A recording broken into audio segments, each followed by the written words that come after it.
This conference will now be recorded. Hi, everyone, and welcome to week 2 of Effective Copywriting. This week is Hall of Fame week at Full Sail. I was over at the Tech Expo today. Lot going on. I got everybody's grading done with the discussion board and sent the feedback. I might be a little slow on the project and the research paper because I am volunteering tomorrow and Wednesday at Hall of Fame for some of their panel discussions. So if I'm a little slow on the grading this week, I apologize, but you will have all your grades by Thursday, I promise. Okay, this week we're going to kind of pick up where we left off and actually apply some of the principles that we learned last week about understanding who our competition is and really digging down into who our nonprofit is and developing the voice and tone for our campaigns. And this week we're going to actually start coming up with concepts and comps for our testimonial ads for our nonprofits. So you're going to have to think about who is going to anchor your testimonials. And in chapter 19 of the Felton textbook, The Power of the Testimonial, Felton talks about these 9 different types of testimonials. Let me pull that up. Right. Nope, here, right here. Okay, there's an extreme user. There is an expert, a president, CEO, a celebrity, not the person, but something associated with the person, the wrong person. That one can be tricky when you're doing a nonprofit. Ironic testimonials, historical figures, and just plain folks. So those are the 9 different types of spokespeople that you can use in your testimonial ads. And Felton gives you examples and defines all of them in the chapter. So what we're going to do this week is start working on our testimonial ads. So you want to think about how you're going to get your spokesperson to have that voice of the actual concept that you're developing. So if you're using an extreme user, that's someone who probably donates to the charity year after year, and they really believe in what they do. So they might have an honest and straightforward tone of voice when it comes to how they sound in the copy. So we're going to look at a couple of different examples. Here's an example of a Just Plain Folks testimonial ad for Food Bank New York City, and it's of an actual user of the charity who could use the services, and he's saying, you see that I'm hungry, I see that you see me, and I see you pretend not to see me. And the call of action is help end hunger in New York City, go to foodbanknyc.org. So this one, you're tying in the voice with the actual spokesperson, and you can see the pleading in his eyes, and then you can almost feel the embarrassment when you pretend not to see him. So I thought that was a pretty interesting way to go. This one is an ironic testimonial, and ironic can mean things like what's being said in the ad is like, it has a sense of irony to it or an unbelievable to it. So this little 9-year-old boy is telling you, don't worry, I don't need you. Yesterday I found a sandwich, wasn't even touched, and the bread didn't have anything on it. The rest of it was good, so I'll find something else. Don't worry about me. So the irony here is that, well, if he's looking in the garbage for sandwiches, then he probably needs the help of Food Bank New York City. Last week, we talked a little bit about personification, and that's when you give human-like qualities to an inanimate object or an animal. So here, the stethoscope of Dr. John Wright is speaking, and Dr. John Wright is an expert because he treats Ebola patients because he's one of the Doctors of the World organization. But his stethoscope is actually the spokesperson here, and it's saying, you know, I've been used to listen to Ebola patients in West Africa, earthquake victims in Nepal, and refugees in Greece. When the world cries out, we are listening.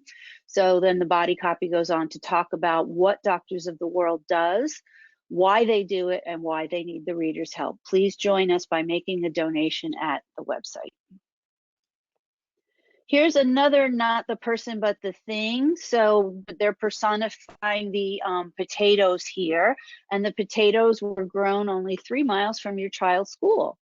And the body copy talks about how eco-literacy works and what they do, and how you can make a donation at their website. This one is coming from the point of view of Mrs. Johnson, who is going to become an extreme user because up until now she had never fed a starving child before. So she felt like she wasn't doing enough. And in the body copy, through her personal narrative, she talks about how she figured out she could help through Samaritan's Purse and what it meant to her. And now she's going to be someone who helps Samaritan's Purse year after year. So the whole point of doing these testimonial ads is to really speak to your target audience and get them to respond to your call of action. Your call to action could be something as simple as make a donation at the website and give the URL. But to understand how to attack your 6 different concepts through the 6 different types of testimonials, you need to know who your target audience is. So I want you to do the target audience profiles assignment first so that you really develop an understanding of who the audience for these ads are. Remember, these are magazine testimonial ads. So think about who's reading magazines nowadays and think about who's going to have the most money to donate to your charity. And you're going to build your target audience because personas are representative of your target audience. They're fabricated archetypes of a user representing the entire group. So say 25 to 54 professional adults. That is the archetype that you're creating a persona for. So someone will represent maybe the lower end of the 25 to 54. You could develop a second one that's towards the upper end so that you really understand who that target audience is. They represent the needs of real users and they're developed through your research. And they can also help guide your design process by giving a face to your target audience. So once you develop these target audience profiles and build these personas, you'll have a face to put to your audience. So you'll really understand how to speak to them because you know all about them. So they help you to understand the user, which is the target audience, so you can direct your target messaging right at them in the correct voice and tone. You want to speak the language that your target audience speaks. So we don't want to make our target audience too broad. The voice and tone of a campaign directed at a younger audience, say 18 to 30, versus an audience that's 35 to 70 are going to sound completely different. First of all, 18 to 30-year-olds probably aren't reading that many magazines. So you're probably doing a completely different media plan for a young audience, probably something to do with social media plans and web advertising and mobile apps and things. With an older audience, you could do magazine ads because they're probably reading magazines. But you don't want to say, I always use this example of puppies. I get it. We all want to save the puppies. They're beautiful. They're cute. They all need our help. 2-year-olds love puppies. 70-year-olds love puppies. But you can't have a target audience that's that broad because the messaging will get lost because you can't do too much with one thing. So keep your target audience narrow. Keep it to that, 25 to 45, 25 to 54, 30 to 60. Keep it kind of narrow and then do your target audience profiles assignment. Do 2 people, and I'll go over that assignment in a minute. Do 2 people that represent, each end of your target audience range. So you want to always keep your end goal in mind. Remember, we talked about this last week that every piece of advertising out there is looking to get the target audience to do something, to respond to it. So with nonprofit organizations, you're really targeting this audience because you're looking to raise money for your nonprofit, or maybe you're trying to raise awareness to get your nonprofit get more people to use the services of the nonprofit. So you have to make sure that you really understand your end goal so that the target audience responds and does something like making that donation. So if the voice and tone are directed at your target audience, that's why I say don't make it too broad, then the message is most likely to be heard by them. So those end goals, keep these in mind all the time. It's raise money, raise awareness, or maybe you're doing an event, which is a way to raise money and raise an awareness. So always remember that the ads that you are doing are meant to get your target audience to do something. So with the assignment this week, what you're going to do is you're going to go to the platform and read all the stuff I have here for you. And there's a little video on target audience profile, a little goofy one that I made in one of the Adobe quick things. And this is a commercial for Chaco, but I think they really understand their audience. So when you watch this commercial, it's actually for the sandal on the guy's feet, but they know who their audience is. So this type of advertising really speaks to them. It's just an example. You're going to use royalty-free images to represent the people that you are writing about, and you're going to use the templates that are down here. So the template is in Pages, which is a free application that comes with your Mac. If you don't have it installed, you can go to your little App Store icon in your toolbar and download it, or there's a Word document that I created for you. And there's an article here on personas that you can read more about. But what we're going to do is look at an example of one. So let's look at Stephanie. Stephanie is unmarried. She has one child and two golden retrievers named Max and Chloe. She likes the outdoors, specifically hiking, camping, and kayaking. She uses Facebook. She's a Pinterest user, and she follows environmental causes on Twitter. She reads memoir and poetry. She's a Democrat. She likes protecting Mother Earth, and she likes supporting organic food delivery services from the local farmers markets. So what you're going to do when you create your target audience profiles, let me pop over to this one. The template's going to look like this. You're going to put a picture in to represent your person. You're going to put your name and your nonprofit organization, fill out all the blanks that are going to be here. So let's look at this one. This one's for the organization Red Rover, and this is Lisa Edwards. She's 34. She's got a master's in biochemistry, and she makes about $90,000 to $120,000 a year. And she must be a pet lover because they're directing this at her. So dig down deep into the details. The more rich with details your personas are, first of all, the higher the grade you're going to get, but more importantly, the more you're going to know about these people. So Lisa's recently married to her long-term boyfriend. They have no kids, but they have 3 animals at home. They have the cat named Nelson and 2 dogs, Dixie and Vina. She likes to cook at home and eat her meals at home because she's really particular about where food comes from. She loves old horror movies, and she likes the beach but prefers to stay out of the water. So everything you see in yellow here are those really specific details. So while she uses social media, she does not participate in the posting of social media. She keeps up with politics, but doesn't really have time to read books. She likes pop punk music, though. She finds that helps her attitude. The clubs and tribes that she's associated with, well, she likes her fitness groups. She likes Trader Joe's, where she gets her specialty teas. And she has a mix of technology of Apple and PC products.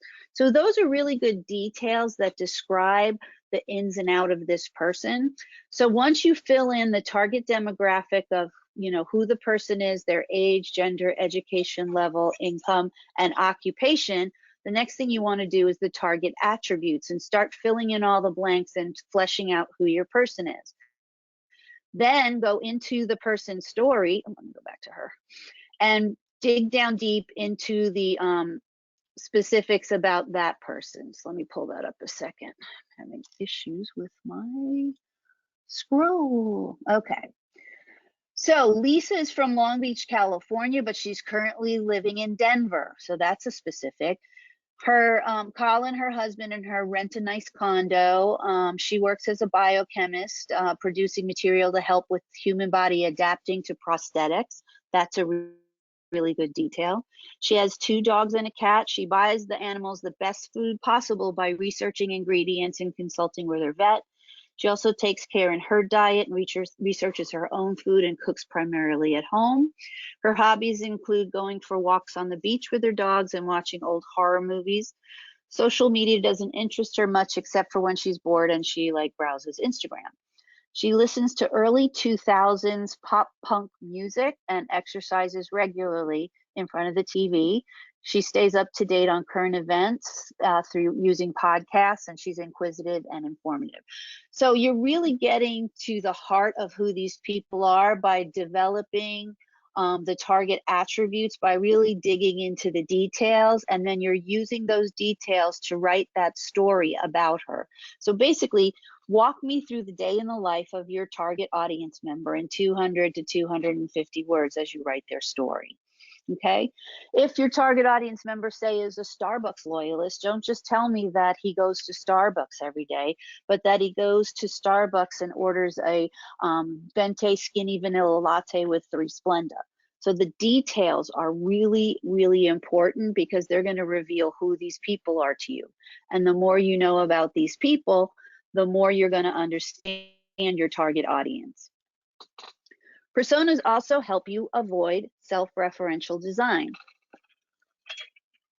By self-referential design, that actually means just because you like pink doesn't mean your target audience like pink. So you have to think about your copywriting and your design as really speaking to the target audience and not to your own design preferences. So you're crafting your message to a specific person. So the voice and tone of that advertisement should be directed to them. So you want to keep your own personal preferences out of the design process. Think about your target audience member at every stage of the development of your ad campaign. Okay. So the Mastery Learning Project for the next couple weeks are going to revolve around the ad campaign that we're developing for our nonprofit organizations. So the first thing we're going to do is we're going to start by coming up with some concepts. So you're going to go back into chapter 19 and revisit those 9 different types of testimonials, and using the content from that and the Craig Smallish tutorials, you're going to come up with 6 concepts and sketch them up in the form of testimonials. Each concept must represent a distinctly different approach. So out of those 9, you have to use 6. Let me go back to that PDF because I can give you a little hint about something.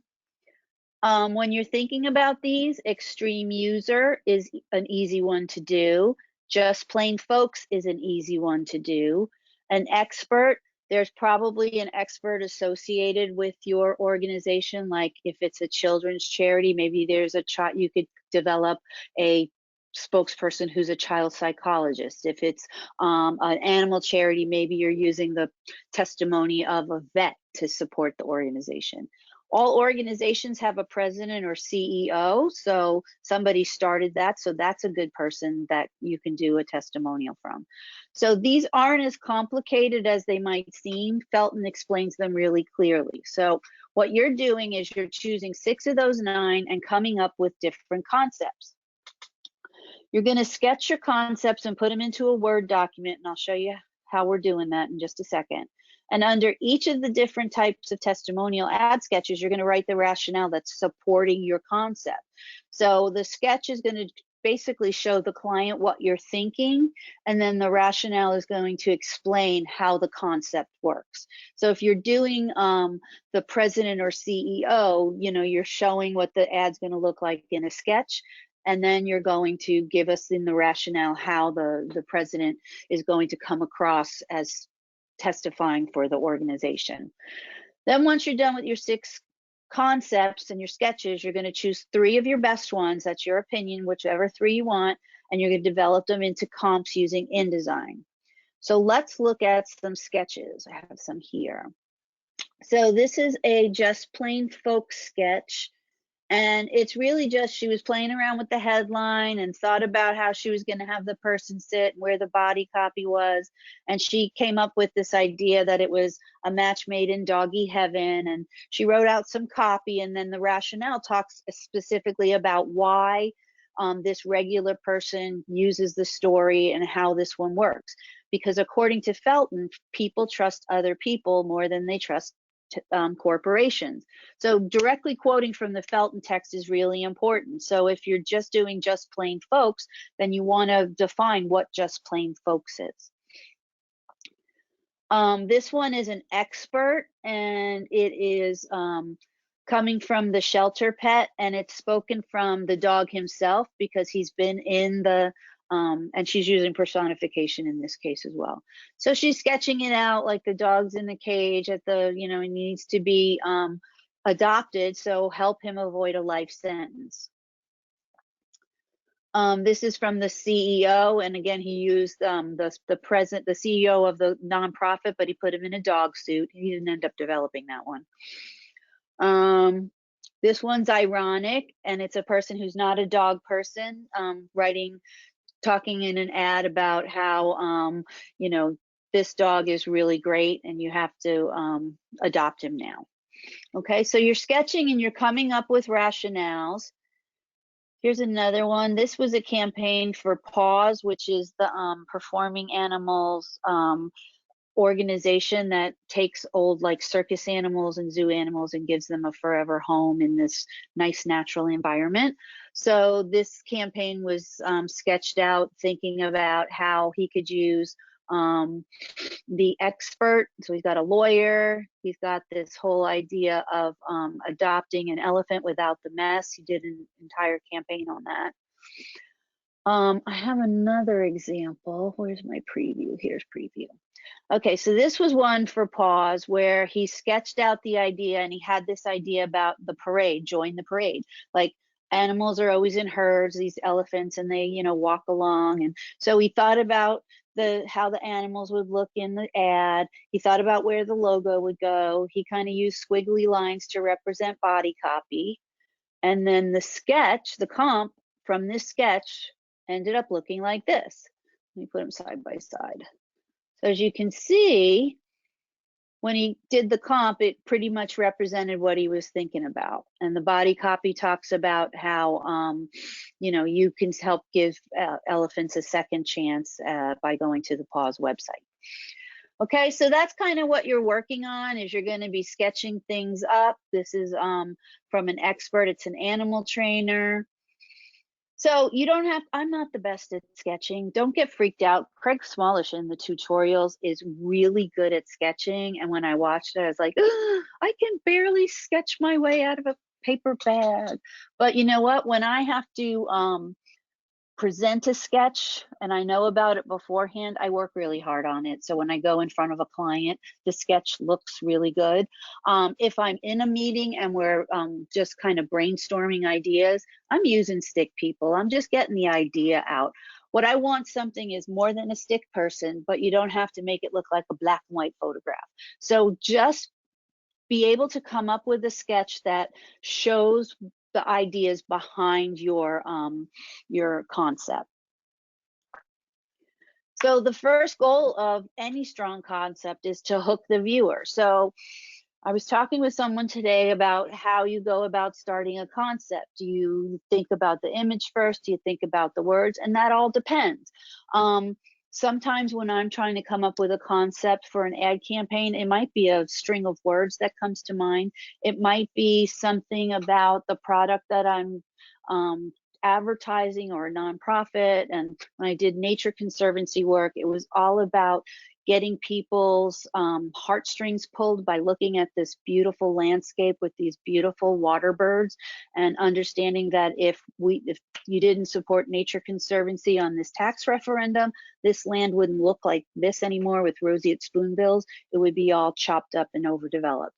So it just depends on how you're thinking about your concepts. That's why I said read what Felton says about each type of testimonial and think about, jot down some words, start sketching as you're reading, and just let your ideas flow.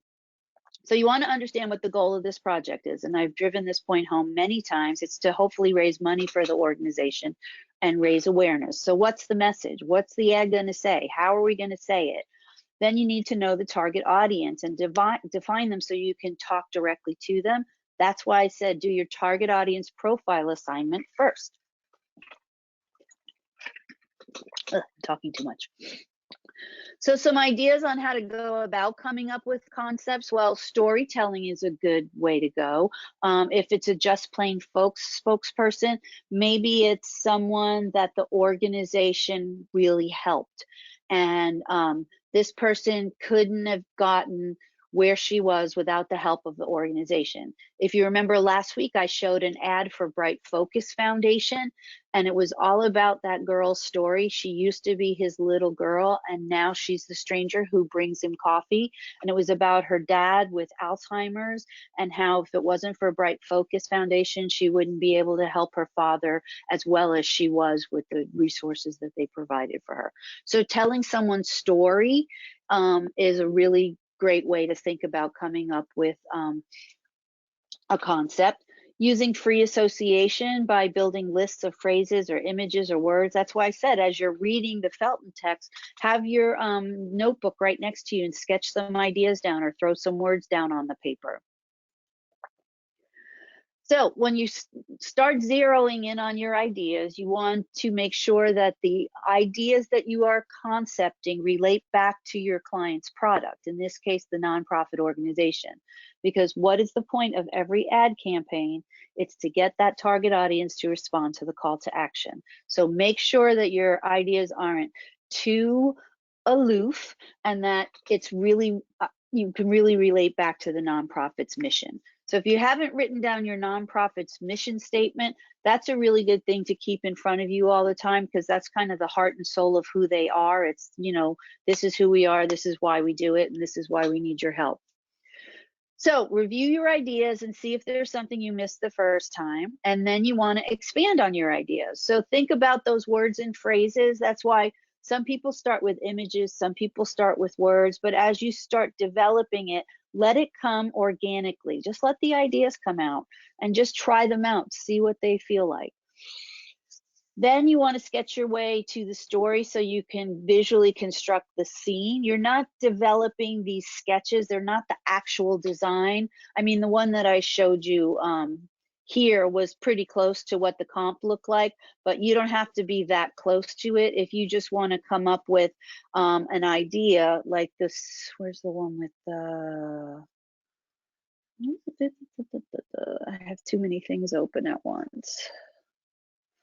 All right, so you want to make sure that you're actually getting the message across. So you want to make sure that your designs, your sketches are clear enough that the client would understand what you're thinking about. The comps are where you're going to actually show what the design is going to look like.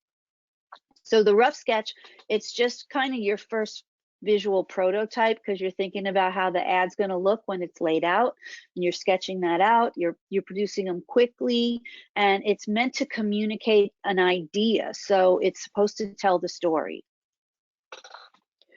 So now you're gonna, you know, figure out which ones are best, because you're gonna have to comp things up. So you want to look at your 6 concepts and your sketches and decide which 3 you want to work on and develop into the actual ads, because that's kind of how it would work in a real situation. Like I would come up with 6 concepts, and then maybe my director of development or the PBS president would say, I would like sketch 2, 3, and 4. So I would comp up then sketches 2, 3, and 4 and just put 1, 5, and 6 aside. So think about the ones that are the best communicators of your organization, and which ones are going to speak really clearly to your target audience. And then you want to go into the next part of the project, which are the comps.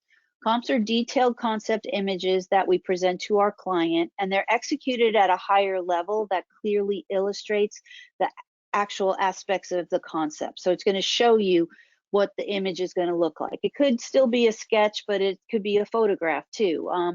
You want the client to really understand the direction that the ad campaign is going to with your comps. Craig Smallish says there's 2 reasons to produce a final comp, and the first is as a visual tool for communicating our idea. It's what you're putting down right in front of the client. And the second is as an instructional resource. It's a tool for communication, and the final comp functions to convey our idea to the client before we actually commit to producing the publication ready design. So you want to get, in week 3, we're going to do revisions so that we get the ads to the point where they're like ready to go to the publication. So this week, I want you to get into those tutorials if you haven't started already. You know, go into the tutorials with Craig Smallish and understanding how to develop concepts. Then you're going to, on Friday, take 3 concepts from this live session and put those up in the platform by Friday. You guys did a great job on those last week. I scanned through them. Develop your target audience. So I want you to go do your target audience profiles, because that assignment and your mastery learning project with the 6 sketches and 3 comps are not due till Sunday. So the first things you're doing is getting those 3 concepts from the live session up, and then focusing in on your target audience profiles and your comps. Okay? So, any questions so far? Okay. So what I want you to think about is how each one of these types of people, whether it's an extreme user or an expert or a president, CEO. Remember, I gave a warning last week about celebrities. You can comp up the idea of a celebrity, but you can't put it like in your portfolio because you haven't cleared it with the actual celebrity. So you can comp it up with someone, like say you're using Taylor Swift for the Save the Kitties campaign. You can't use a picture of Taylor Swift, but you can represent her in your sketch by sketching her, and then you could use like a picture of a person who's not Taylor Swift but could actually kind of be Taylor Swift. You know what I'm saying? It's a copyright thing, and copyright with the R in the circle, not the W. We want to make sure there's no rights issues if you publish these ads in your portfolio later. Okay, so if there are no questions, what I want to remind everybody is that I'm here to help. So as you get started on the assignments this week, if you get stuck, if you have any questions, especially early in the week, message me through the platform, because I said I'm going to be like at Hall of Fame and I might have some downtime to check emails. I can't get on the phone or do one-on-one go-to meetings, but I can answer your messages in FSO. So message me that way. I'll be back in the office probably afternoon on Thursday. I got shoots to do on Thursday morning. So reach out to me. Best way to do that is through FSO platform, because I can access that anywhere I am. Okay? So if there's no questions about the assignments, I'm going to turn off the recording. And if you are watching this on the archive and you do have questions, like I said, just reach out to me.